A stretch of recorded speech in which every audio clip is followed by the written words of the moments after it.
कहानी शुरू होती है एक टूटे फूटे घर से, जहाँ पर एक आदमी और उसकी वाइफ को कुछ गुंडों ने पकड़ रखा होता है। वो आदमी उन गुंडों से कहता है, हमें बस थोड़ा समय और दे दीजिए, हम आपके सारे पैसे लौटा देंगे। वो गुंडा अपने हाथ में एक आयरन पकड़े हुए था, अपने चेहरे पर एक स्माइल लाते हुए बोलता है, तुम्हें माफ कर दूं, मजाक है क्या? आखिर तुम्हें भी तो पता चलना चाहिए किसी के पैसे लेकर ना लौटाना क्या कहलाता है। तभी वो देखता है वो लेडी मोबाइल पर कुछ कर रही थी। वो उसके हाथ से मोबाइल छीनता है और बोलता है, तुम क्या कर रही थी? क्या तुम किसी को मदद के लिए बुला रही थी? लेकिन जब वो अपने हाथ में फोन लेकर देखता है तो वो हैरान रह जाता है, क्योंकि वो लेडी अपने बेटे को मैसेज कर रही थी और मैसेज सेंड नहीं हो पाया था। वहाँ पर उसके बेटे का मैसेज डला हुआ था, mom where are you, I can't reach you. Lady ने मैसेज में टाइप किया था, बेटा तुम जहाँ भी हो घर मत आना। लेकिन वो इस मैसेज को सेंड नहीं कर पाई थी। वो गैंगस्टर हंसते हुए बोलता है, तुम्हें परेशान करने का क्या फायदा जबकि तुम्हारा एक बेटा भी है। वो कपल घबरा जाता है। गैंगस्टर अपने आदमियों से बोलता है, इनका मुंह बंद कर दो, अगर बच्चा शोर सुन लेगा तो डर जाएगा। उन लोगों ने कपल को दीवार से सटाकर बांध दिया था। अब लड़का घर पर आ जाता है। उसकी माँ, जिसका मुंह बंद था, वो अपने बेटे को सचेत करना चाहती थी, लेकिन इसका कोई फायदा नहीं था। वो जानती थी अब बहुत देर हो चुकी है। इस लड़के का नाम है सुनबू, जो कि हमारी कहानी का मेन कैरेक्टर होने वाला है। बाकी के गुंडे घर के अलग अलग कोनों में छुपकर उसकी ताक में बैठे थे। सुनबू घर में एंटर करता है, कैजुअली अपना बैग फेंकता है, शूज उतारते हुए बोलता है, आई एम होम। तभी पीछे से एक गैंगस्टर उस पर हमला कर देता है। माँ को लगा अब तो बेटा गया, लेकिन सुनबू उसका शोल्डर पकड़कर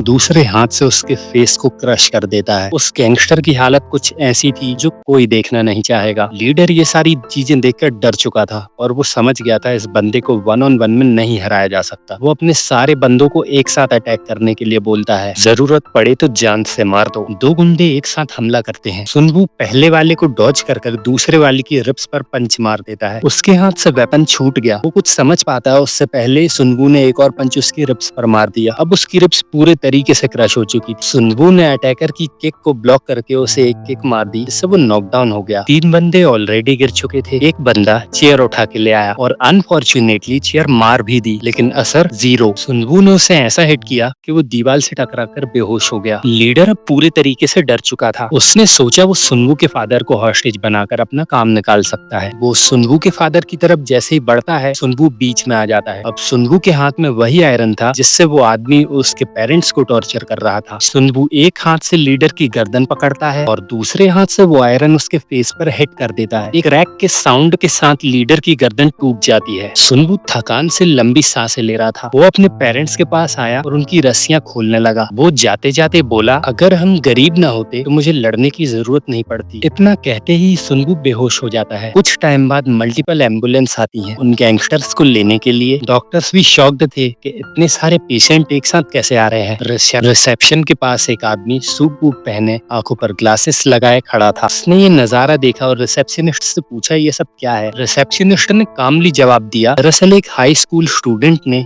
एक गैंगस्टर के ग्रुप को बहुत बुरे तरीके से पीटा है। तो वहीं थोड़ी दूर उन गैंगस्टर्स के लीडर स्ट्रेचर पे लेटे हुए दर्द में कराह कर बोल रहा था, उसे खत्म कर दो जिसने हमारी ये हालत की है। वहाँ एक नया बंदा खड़ा था। वो ये सारी चीजें सुनकर बोलता है, ठीक है। लीडर बोलता है, सुना है वो लड़का भी इसी हॉस्पिटल में है। वो नया बंदा हंसते हुए बोलता है, कोई बात नहीं, ब्लैक बेयर अभी अभी गया है तो समझो वो लड़का तो अब गया। ब्लैक बेयर का नाम सुनकर वो चश्मे वाला आदमी एकदम चौंक जाता है। उसके माथे पर सिकन साफ दिख रही थी। वो टेंशन में रिसेप्शनिस्ट से पूछता है, वो लड़का किस रूम में एडमिट है? रिसेप्शनिस्ट जवाब देती है, रूम नंबर 202। ये सुनते ही वो आदमी इमरजेंसी वार्ड से होते हुए सीधा उस रूम की तरफ दौड़ा। वो उस रूम की तरफ जाते हुए सोचता है, अगर ये वही ब्लैक बेयर है जिसके बारे में मैंने सुना था, इसका मतलब ये उनका टॉप फाइटर है। इसका मतलब वो बच्चा खतरे में है। वो रूम 202 के बाहर पहुंच तो जाता है, लेकिन अंदर एंटर नहीं करता। वो बाहर ही डोर ग्लास से देखने लगता है कि अंदर क्या चल रहा है। अंदर रूम में सुनबू हॉस्पिटल बेड से अटैच स्ट्रिप के साथ ब्लैक बेयर के सामने खड़ा था। ब्लैक बेयर हंसते हुए बोलता है, मैंने सोचा था कोई सीरियस थ्रेट होगा, लेकिन ये तो एक हाई स्कूल स्टूडेंट है। खैर छोड़ो। तो बच्चे, डोंट टेक इट सीरियसली, क्योंकि मुझे कुछ हिसाब बराबर करना है। सुनबू ये सुनकर मुस्कुरा देता है और कुछ नहीं कहता। ब्लैक बेयर एक्साइटमेंट में बोलता है, लेकिन तू इंटरेस्टिंग है, तुझे मुझे देखकर बिल्कुल भी डर नहीं लग रहा, लेकिन अब मैं तुझे बताता हूँ कि असली डर क्या होता है।